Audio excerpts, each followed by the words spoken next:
नमस्कार दोस्तों, मेरा नाम प्रोफेसर कुलविंदर सिंह है और मेरे साथ डॉक्टर पीयूष भारद्वाज हैं जो कि एब्रेन ग्लोबल सॉल्यूशंस के सीईओ हैं।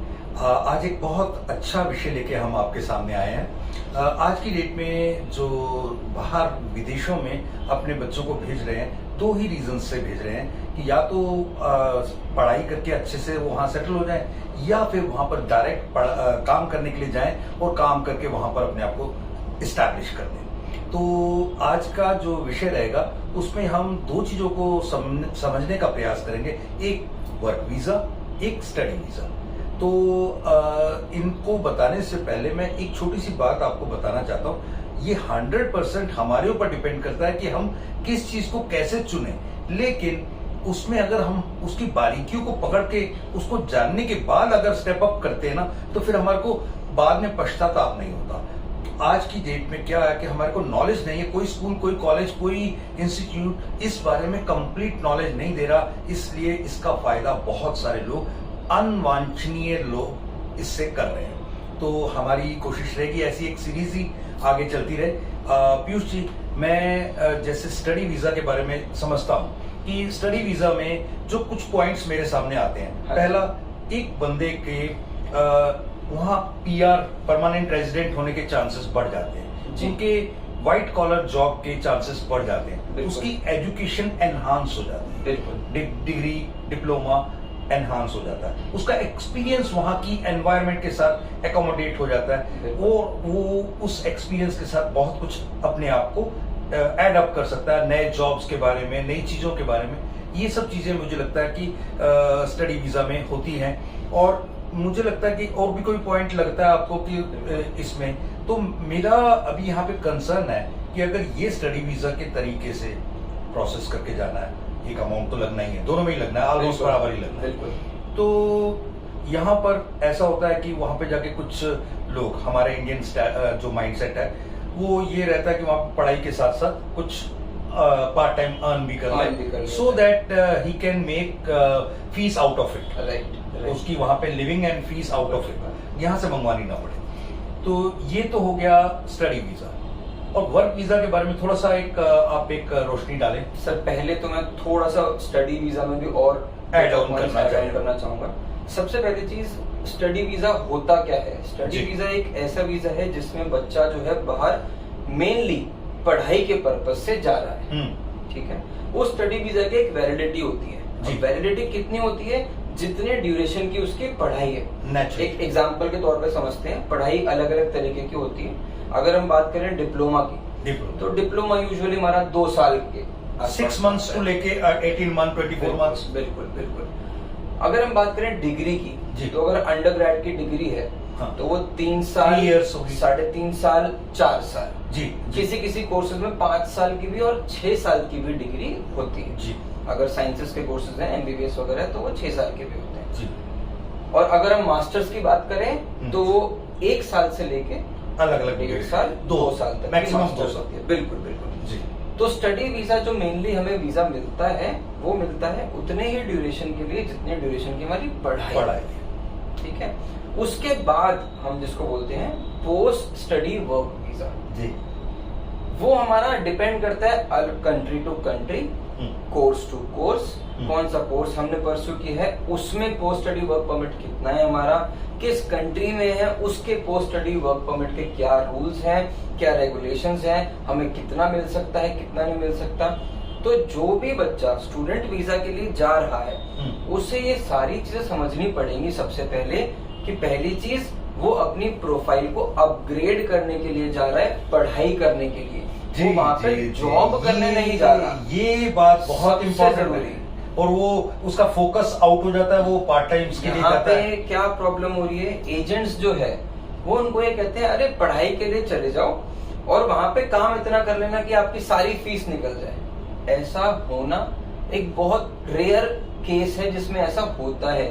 यूजुअली सारे बच्चे जब वहां पहुंच जाते हैं तब उनको समझ आता है कि ये तो बिल्कुल ही अलग चीज है। वर्किंग आवर्स की भी एक लिमिटेशन है, 20 घंटे के आसपास तकरीबन एक जो जनरल रूल है पढ़ाई में आप काम कर सकते हो पर वीक। और आप मान लीजिए चले गए किसी ऐसी जगह पे जहाँ पे आपकी फीस साल की 20 लाख रुपए, तो आप कितनी भी कोशिश कर रहे हैं 20 वो घंटे मेकअप में नहीं कर आप पाएंगे। मेकअप नहीं कर सकते अपने अगले साल की फीस को। जी, तो सबसे पहले ये मेन चीज समझनी बहुत जरूरी है कि स्टूडेंट वीजा की बहुत सारी एडवांटेजेस हैं और बहुत सारी डिसएडवांटेजेस। जी, प्रोज एंड कॉन्स हम जिसको कहेंगे। जी, अब प्रोज एंड कॉन्स में प्रोज सबसे पहले आप अपनी पढ़ाई एनहांस कर रहे हो, आपके पास डिग्री ऐड ऑन हो रही है, जी। आपके दूसरी कंट्री में जॉब करने के चांसेस बहुत अच्छे हो जाएंगे, Experiences add हो रहे हैं। व्हाइट कॉलर जॉब के चांसेस बहुत अच्छे हो जाएंगे, जी। आपके पीआर के चांसेस बहुत ज्यादा बढ़ जाते हैं। जी, जी, ऑन द कॉन्ट्ररी उसमें नुकसान क्या क्या है, आपको एक लिमिटेड नंबर ऑफ आवर्स है जिसमें आप पढ़ाई करते वक्त वहां पे पार्ट टाइम जॉब कर सकते हैं। वो भी बहुत बारी नहीं हो पाती क्योंकि आपके एग्जाम्स हैं, आपको कोई असाइनमेंट है जो आपको करना है, तो आपको इतना टाइम मिल ही नहीं पाता वहां पे कि आप पार्ट टाइम जॉब भी कर पाओ।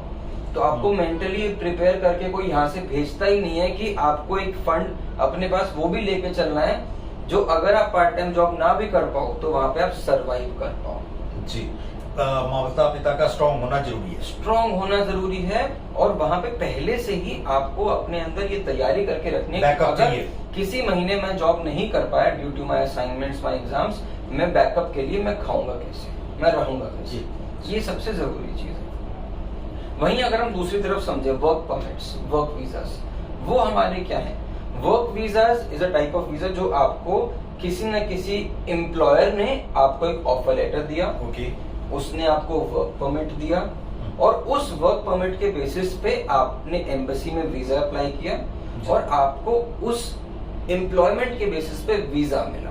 Certainly for a limited time. Exactly. तो आप वहां पे जाएंगे, आप पहले ही दिन से जॉब शुरू करेंगे, आपको एक पूरा जितना 40 आवर्स का होता है आपको काम कर सकते हैं वहां पे इतना, और ओवर टाइम करना चाहें ओवर टाइम भी कर सकते हैं, एम्प्लॉयर्स आपको बकायदा उसके पैसे भी देंगे। सर्टेनली पर इसके भी बहुत सारे प्रॉब्लम्स हैं, प्रोस एंड कॉन्स हैं। बिल्कुल। अब इसमें कॉन्स क्या क्या है, प्रॉब्लम्स क्या क्या है जो आती हैं।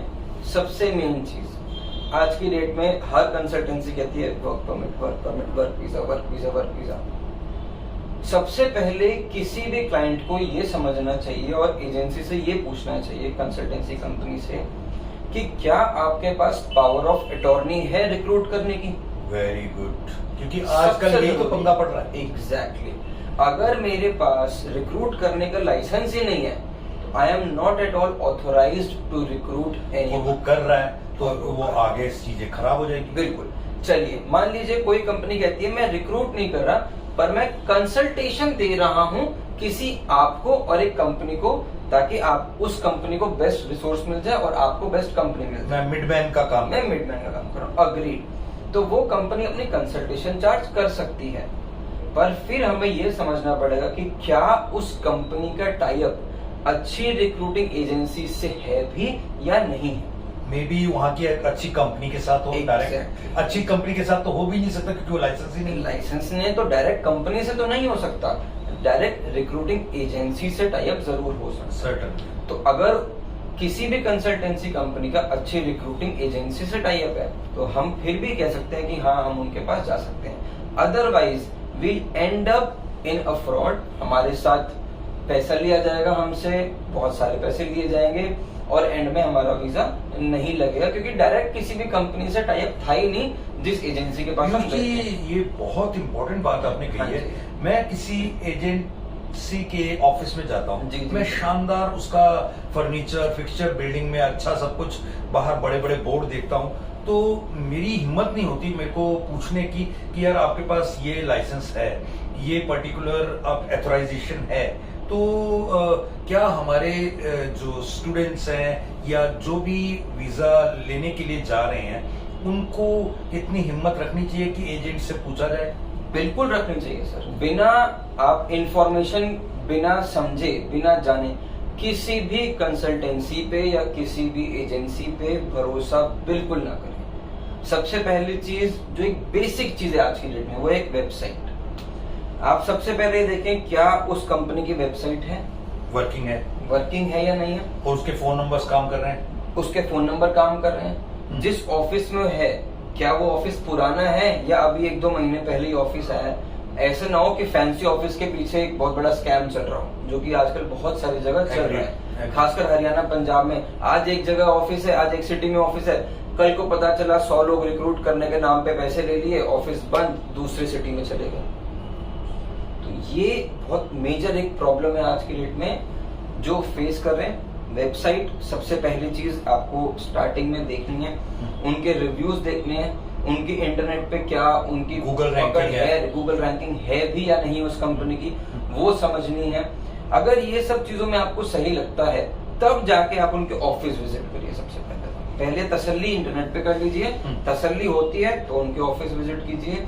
ऑफिस में जाके आप बिल्कुल उनसे कॉन्ट्रैक्ट भी मांग सकते हैं कि जी आप ये दिखाओ, आप रिक्रूट कर रहे हो, आप कह रहे हो कि आप मेरी XYZ मेरी हेल्पर लगवा दोगे आप मुझे कहीं पे, तो आपके पास वो हेल्पर लगवाने के लिए कहीं से तो कुछ कागज आया होगा, आप वो मुझे कागज दिखा दीजिए। क्या बात है, आपको बिल्कुल मांगना चाहिए।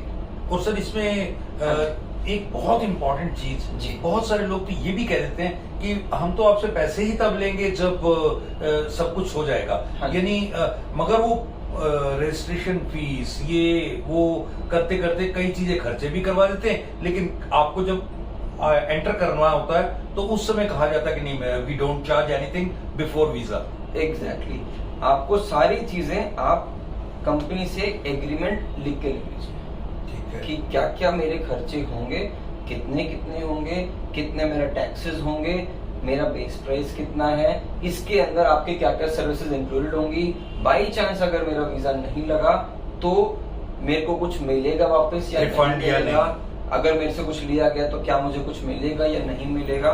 तो ये सारी चीजें हमें पहले से ही एक रिटन एग्रीमेंट लेके रखना चाहिए। और एक मेन बात मैं आखिर में आपसे पूछना चाहूंगा, वीडियो लंबा ना हो, लेकिन मैं ये भी चाहता हूँ कि मेरे सुनने वाले सभी दर्शकों को ज्यादा से ज्यादा कंटेंट वैल्यू मिले।